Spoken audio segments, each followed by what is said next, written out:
lớn rồi xua ngó lắm mà cần sâu rẽ anh không từ về anh cũng xí lời ấp quê nghề ye cắn mông đàn hi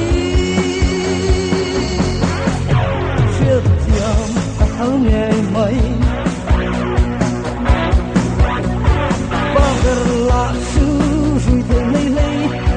nu ver la le fler bốc nè và tam sông em tâm thác lâu ấp quê nghề ye cắn mông đàn hi phiết tiệm áo nghề mây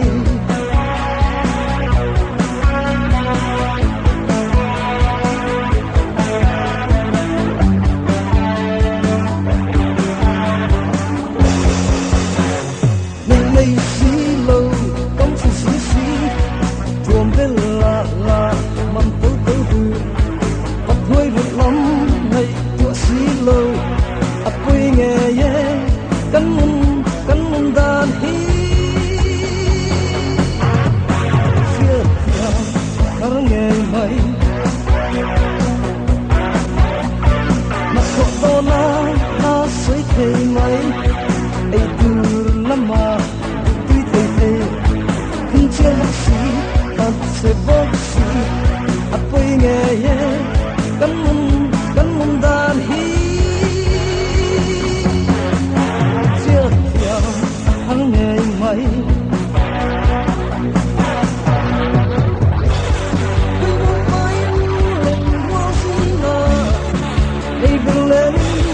lên về mô môi lâu ế bấy ô bất chia cắn đàn hi chia theo áo nghề mây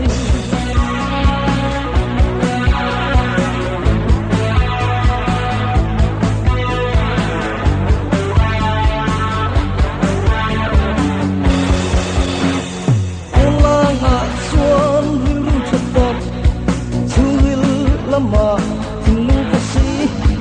chân mong ko ven ngày nay xí lơ ấp quê nghề ye